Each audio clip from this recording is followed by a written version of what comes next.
We wake up tired, rush through the day, and fall asleep exhausted. Yet when we pause for a moment, something feels wrong. Not wrong in an obvious way, but quietly wrong. Life is full of movement, schedules, tasks, notifications, and responsibilities, but inside, there is a strange stillness. Not the peaceful kind, the hollow kind. We are always busy, yet rarely feel truly alive. Modern life praises movement. Doing more is seen as living more. Productivity has become a substitute for meaning. If the calendar is full, the day is considered successful. If we are exhausted, it means we are important. Somewhere along the way, we started confusing activity with aliveness, and now we are paying the emotional price for that confusion. Being alive used to mean feeling deeply. Joy had weight. Sadness had texture. Moments lingered. Time moved slower, not because life was easier, but because attention was deeper. Now, days blur together. Weeks disappear. Months pass without memory. We move constantly, yet feel strangely absent from our own lives. Busyness has become a shield.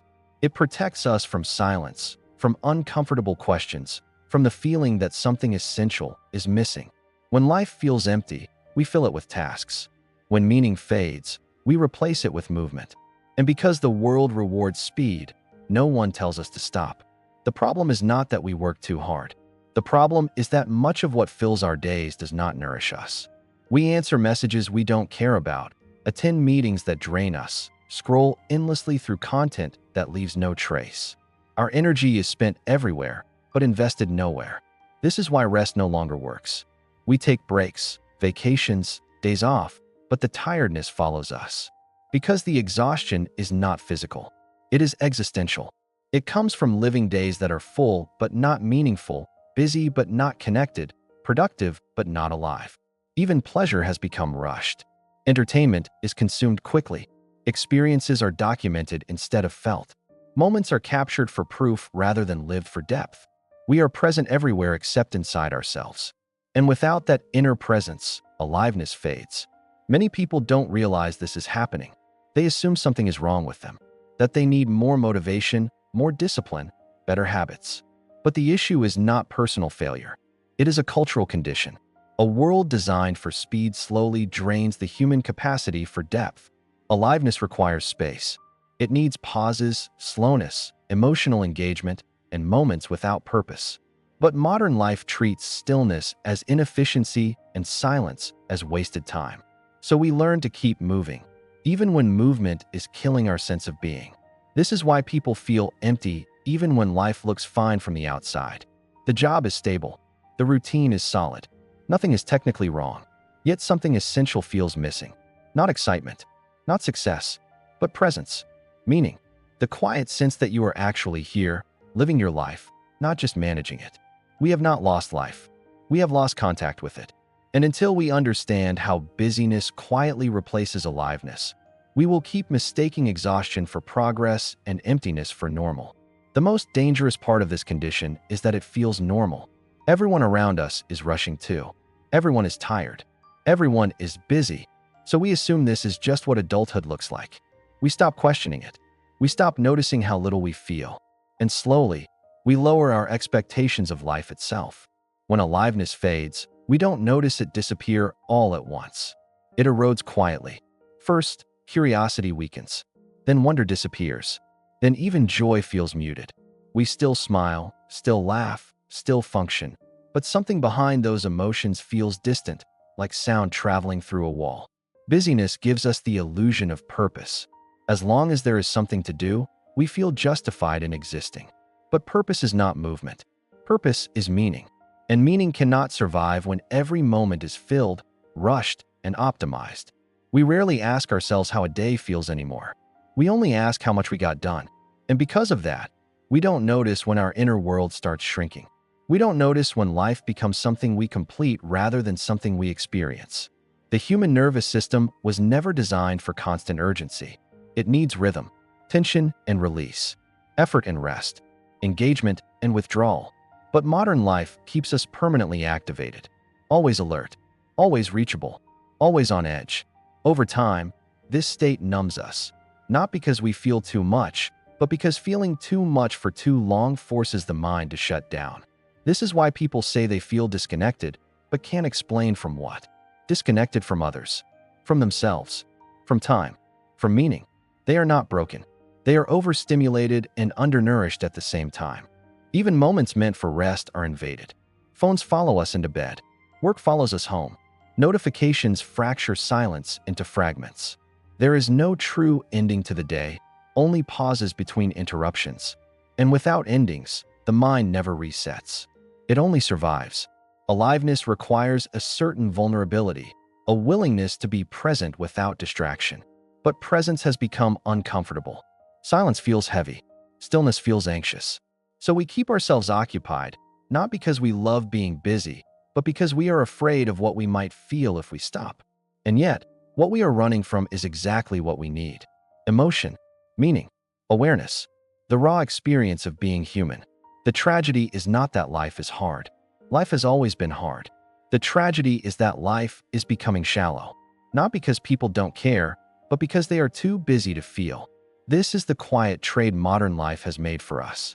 Speed in exchange for depth. Efficiency in exchange for meaning. Activity in exchange for aliveness. And most people never realize what they have lost. They only know they are tired in a way rest cannot fix. Busyness does not just steal time. It slowly erodes our emotional range. When every moment is occupied, the inner world has no room to breathe. Feelings need space to surface, and modern life denies that space at every turn. So emotions don't disappear. They get suppressed, postponed, and eventually muted. This is why many people struggle to explain how they feel. Not because they lack intelligence or awareness, but because their emotional signals have been drowned out by constant stimulation. When the mind is always reacting, it never reflects. And without reflection, emotions lose their clarity. Relationships suffer first. Connection requires attention, presence, and patience. But busyness fragments attention into pieces too small to hold another human being fully. Conversations become functional. Listening becomes shallow. We hear words, but miss meaning. We are physically present, but emotionally elsewhere. Over time, even care becomes performative. We check in quickly, reply with brief messages, offer surface-level concern. It looks like connection, but it lacks weight. There is no depth because depth requires time, and time has become something we feel we cannot afford. Busyness also rewires how we value ourselves. Worth becomes tied to usefulness. If we are productive, we feel acceptable. If we are still, we feel guilty. Rest turns into something we have to earn, not something we deserve. And this mindset quietly teaches us that our value lies in output, not in being. This belief is exhausting. It keeps the nervous system in a constant state of proving competence, proving relevance, proving effort. And when life becomes a performance, aliveness fades. We stop asking what nourishes us and start asking what is required of us. Emotional depth cannot survive under constant evaluation. Love becomes transactional. Friendship becomes maintenance. Presence becomes efficiency. We give just enough to function, but not enough to feel fulfilled. Even solitude loses its power. Instead of being a place of restoration, it becomes a space we fill with noise. Silence feels unproductive. Stillness feels uncomfortable. So we reach for distraction, not because we enjoy it, but because we have forgotten how to be with ourselves. Busyness trains us to avoid discomfort, yet discomfort is where growth and insight live. Without moments of boredom, sadness, longing, or uncertainty, the inner world stays shallow. Life becomes smooth, but flat, controlled, but empty. This is why people feel emotionally numb while being constantly occupied. They are not lazy. They are not weak.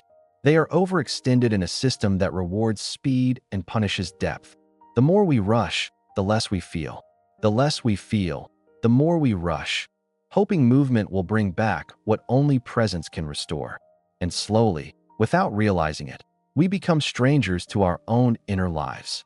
This quiet emotional distance doesn't arrive all at once. It builds gradually, hidden behind routines that look responsible and normal.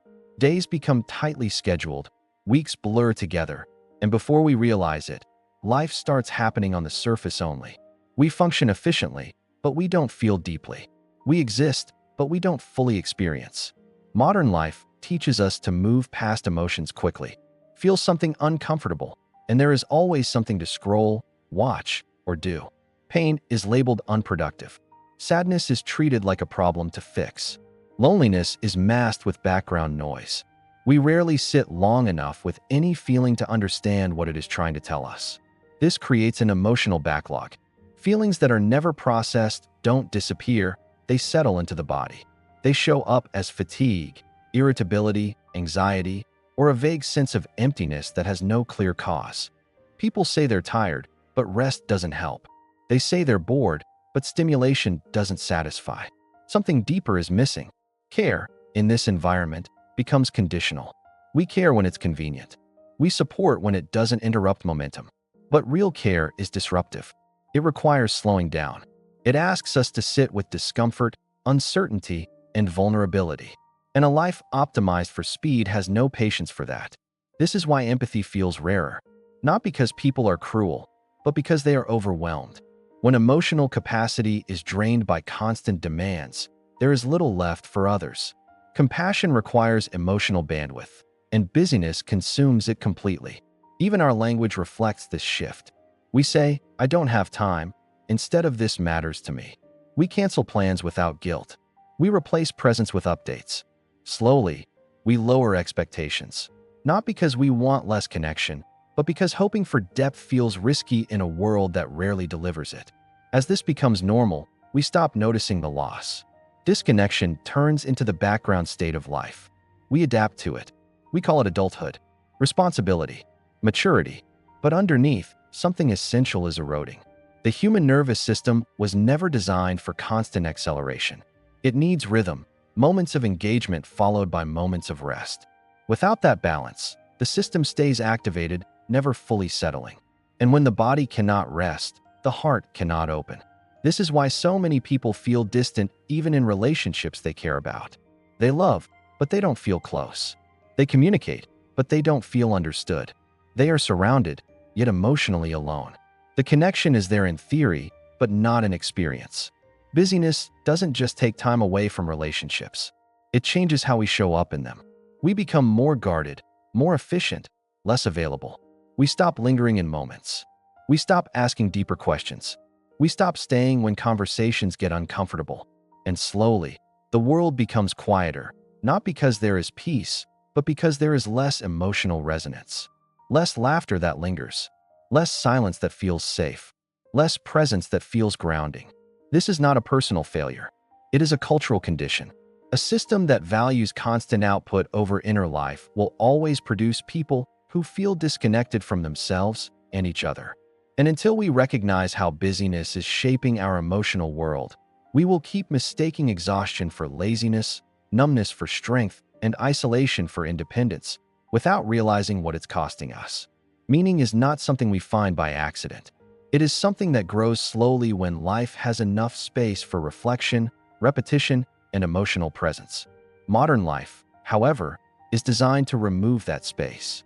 Everything moves quickly, and when life moves too fast, meaning cannot keep up. People often say they feel lost, but what they really mean is that life no longer feels anchored. Days are full, yet empty. There is constant motion, yet no clear direction. This happens because meaning does not come from how much we do, but from how deeply we experience what we do. And depth requires time, attention, and continuity, all things modern life quietly removes.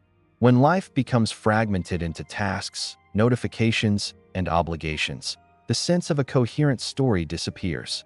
We are no longer living a narrative. We are completing a checklist. Without a narrative, identity weakens. People stop asking, "Who am I becoming?" and start asking, "What do I need to get through today?" This is why so many people struggle to define themselves, not because they lack personality, but because their inner lives are constantly interrupted. Identity is shaped in stillness, in recurring roles, in long-term commitments. When everything is temporary, identity becomes unstable. We become adaptable, but not grounded. Modern culture praises flexibility, but excessive flexibility has a cost. When nothing is meant to last, nothing feels sacred. Relationships feel provisional. Jobs feel replaceable. Even values begin to feel negotiable. And without stable anchors, life starts to feel shallow, no matter how busy or successful it looks from the outside. Meaning also comes from struggle that is shared and understood. In the past, communities endured hardship together. There was a collective memory of difficulty, resilience, and survival. Today, struggle is private and silent. People suffer alone while appearing functional. Pain is hidden behind productivity, and because it is unseen, it feels meaningless. When struggle has no witness, it feels pointless. When effort has no recognition beyond metrics, it feels hollow. Humans need to feel that their sacrifices are seen, understood, and connected to something larger than themselves. Without that, even achievement feels empty. This is why success no longer satisfies the way people expect it to. Goals are reached, but fulfillment doesn't arrive. Promotions happen, but joy doesn't follow. Because success without meaning feels like motion without purpose. It looks impressive, but it doesn't nourish. The loss of meaning also affects how people experience time. Time no longer feels like a flowing story. It feels like pressure. The future becomes something to prepare for, not something to imagine. The past becomes something to optimize away, not something to reflect on. And the present becomes a narrow space filled with urgency. Without moments of pause, the mind cannot integrate experience. Life becomes a series of disconnected events instead of a lived whole. People remember less, feel less, and reflect less. Memories lose emotional weight because they were never fully inhabited in the first place. This is why many people feel like years are passing faster, even when nothing significant seems to be happening. When experiences lack depth, the mind does not mark them, and unmarked time disappears. Life feels shorter not because it is, but because it is less fully lived. Meaning also requires belonging, not just being included, but being needed. When people feel replaceable, they feel unnecessary. Modern systems are efficient, but efficiency removes reliance on individuals. And when no one relies on you, your existence begins to feel optional. This creates a quiet existential fatigue, a sense that life could continue without you, unchanged, that your presence doesn't alter the outcome. And when people feel this way, motivation collapses, not because they are lazy, but because meaning has been stripped away. Even creativity suffers. Creation requires emptiness, space where something new can form. But when the mind is always full, creativity becomes imitation. People consume endlessly, but produce little that feels personal or alive. Expression turns into performance, not revelation. Over time, people stop trusting their inner voice. They look outward for validation, direction, and identity. Algorithms shape taste. Trends shape values. And the self becomes something that reacts, not something that leads. This is the deeper cost of modern life. Not just loneliness, not just exhaustion, but a gradual erosion of meaning itself. A life that is functional, efficient, and optimized, yet quietly unfulfilling. And until we slow down enough to ask what our lives are actually organized around, meaning will continue to feel distant, even as we stay constantly busy. Attention is the gateway to everything meaningful in human life. Whatever we consistently give our attention to becomes our reality. Our values, our emotions, our relationships, even our sense of self are shaped not by what we say matters, but by what actually holds our focus day after day. Modern life understands this deeply, and it competes for attention relentlessly. Technology did not just give us tools. It rewired how attention works. Instead of long, sustained focus, we now live in fragments. Moments are constantly interrupted, not by emergencies, but by notifications, updates, and invisible pulls that train the brain to expect novelty every few seconds. Over time, stillness begins to feel uncomfortable, even threatening. This constant stimulation keeps the nervous system slightly activated at all times. Not enough to feel like panic, but enough to prevent rest. The mind remains alert, scanning, reacting. And when the mind is always reacting, it cannot sink into deeper layers of thought where insight, reflection, and emotional processing happen. Attention fragmentation has a hidden cost. When focus is shallow, experience becomes shallow. We may see more, know more, consume more, but we understand less. Information replaces wisdom. Exposure replaces understanding. We are aware of everything, yet deeply connected to very little. This is why people struggle to feel present, even during moments that should matter. Conversations feel thin. Experiences feel distant. Life feels like it is happening slightly out of reach. The body is there, but attention is divided, and divided attention cannot fully register meaning. Over time, attention loss becomes identity loss. When we cannot hold focus on our own inner experiences, we lose contact with ourselves. Thoughts pass by without being examined. Emotions arise and fade without being felt. Desires are influenced more by suggestion than by reflection. The self becomes porous, easily shaped by whatever is loudest. This makes people vulnerable, not weak, but unanchored. When attention is constantly pulled outward, people look outward for validation, direction, and worth. They measure themselves through comparison instead of inner alignment. And comparison quietly erodes satisfaction. Technology also reshapes how we relate to time. Endless feeds remove natural stopping points. There is always more content, more information, more stimulation. Without endings, the mind cannot rest. And without rest, attention becomes compulsive instead of intentional. This is not accidental. Platforms are designed to maximize engagement, not well-being. The more time we spend scrolling, the more data is generated, the more profit is created. Human attention has become a resource to be extracted. And like any overused resource, it degrades. As attention degrades, patience disappears. Waiting feels unbearable. Silence feels awkward. Depth feels demanding. People begin to prefer speed over substance, clarity over complexity, stimulation over meaning. Long conversations feel heavy. Long books feel impossible. Long commitments feel restrictive. This shift affects relationships profoundly. Love requires sustained attention. Listening deeply requires patience. Understanding another person requires time without distraction. When attention is fractured, relationships become transactional. We exchange updates instead of experiences. We share information instead of presence. Even empathy suffers. To truly empathize, attention must stay with another person's emotional reality. But when the mind is used to constant switching, staying with someone's pain feels uncomfortable. So we avoid it. We distract ourselves. We offer solutions instead of presence. And people feel unseen, even when they are heard. Attention loss also affects how people relate to themselves. Inner discomfort is quickly avoided. Boredom, sadness, confusion, all are treated as signals to escape rather than messages to understand. Over time, emotional resilience weakens. People become less capable of sitting with themselves. This creates a paradox. The more stimulation people have, the less alive they feel. Because aliveness comes from engagement, not consumption. From participation, not observation. And attention is the bridge between experience and meaning.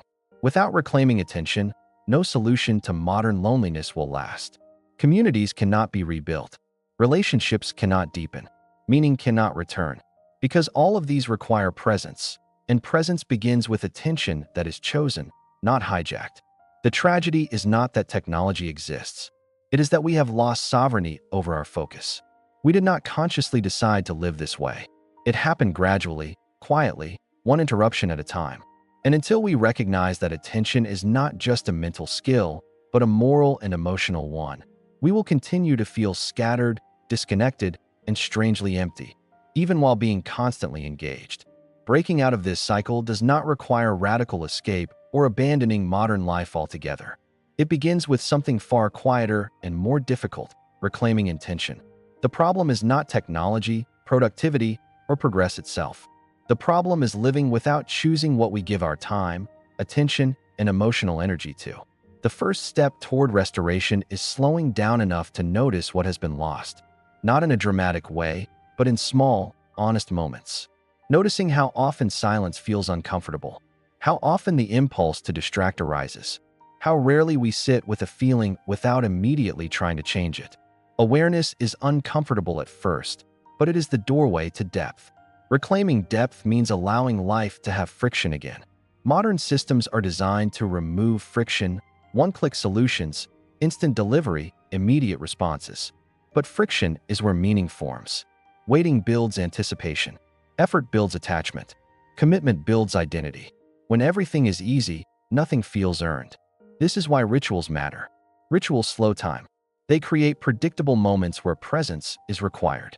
Shared meals, weekly walks, phone-free conversations, regular gatherings. These are not nostalgic habits. They are psychological anchors. They tell the nervous system that life is not just something to get through, but something to inhabit. Community cannot be rebuilt through platforms. It must be rebuilt through repetition, seeing the same faces again and again, sharing small moments, not just big events, allowing relationships to deepen gradually instead of expecting instant closeness. Trust grows slowly, and modern life has forgotten how to move slowly. Reclaiming attention also means tolerating boredom. Boredom is not emptiness.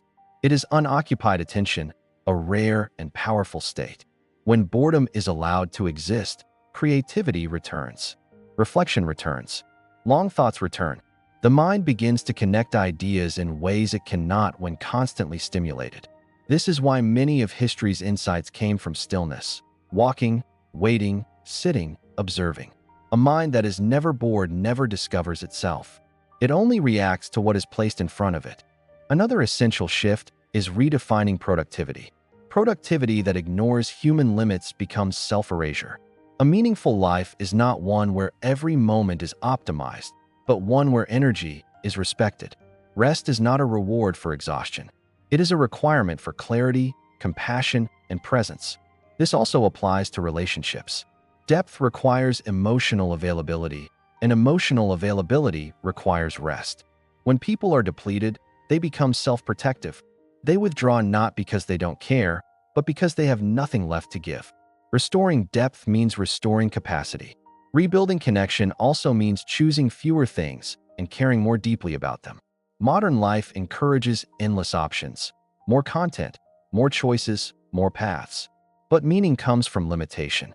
When everything is possible, nothing feels essential. When we choose less, what remains gains weight. This applies to friendships, work, commitments, even information. Curating life is not selfish. It is necessary. Attention is finite. Emotional energy is finite. And what we repeatedly give those resources to becomes the shape of our life. Another quiet act of resistance is presence without performance. Being with people without documenting it. Helping without announcing it. Caring without measuring it. When care is no longer a transaction, it regains its power. Relearning how to care also means relearning how to stay. Staying in conversations that are uncomfortable. Staying in relationships during difficult phases. Staying with emotions that don't resolve quickly. Depth grows through endurance, not intensity. This does not mean tolerating harm or remaining in unhealthy situations. It means resisting the impulse to escape every form of discomfort. Some discomfort is a signal to leave, but much of it is simply the cost of being human and connected. Over time, these small choices change how life feels. Time begins to stretch instead of compress. Relationships begin to warm instead of fade. The inner world becomes audible again. Meaning does not arrive as a revelation. It returns quietly, through presence. The goal is not to live slower than everyone else. It is to live deliberately, to choose moments of depth in a culture that rewards speed, to value what cannot be measured in a world obsessed with metrics. And when enough people make these choices, something larger begins to shift. Communities become possible again. Care becomes visible again. Life begins to feel inhabited, not just survived. This is how we begin to remember how to care, not by changing the world first, but by changing how we show up in it. If any part of this felt uncomfortably familiar, that is not a coincidence. It means you are paying attention. It means something inside you recognizes what has been lost, even if you couldn't put it into words before. That awareness alone matters more than most people realize. Modern life has taught us to normalize disconnection, to call loneliness independence, to call exhaustion ambition, to call numbness strength. But deep down, we know this isn't what being alive is supposed to feel like. Life was never meant to be rushed through, optimized, or constantly distracted from. It was meant to be lived, felt, and shared. You are not broken for feeling this way. You are responding normally to an environment that has forgotten how humans actually work. The longing you feel for depth, for connection, for meaning is not weakness. It is memory, a reminder of what life can still be. Change does not begin with grand gestures. It begins when someone decides to be present in a moment that could have been rushed. When someone listens without checking their phone. When someone chooses depth over convenience, care over efficiency, staying over escaping. These choices may feel small, but they are not insignificant. They quietly shape the kind of world we live in. A world where people feel seen, where relationships have weight, where time slows down enough for meaning to return. If this message resonated with you, don't let it pass like another piece of content. Sit with it. Share it with someone who might feel the same but hasn't found the words. Start a conversation that goes deeper than usual. Choose one moment today to be fully present and notice how different it feels. And if you want more reflections like this, honest, slow, and grounded in what it actually means to be human, then stay here. Subscribe to this channel, not for constant updates, but for thoughtful reminders in a world that moves too fast. This channel isn't about motivation for productivity. It's about remembering how to live, how to care, how to connect, how to feel alive again. Because the most powerful resistance in a disconnected world is not noise, it is presence. And presence begins with you.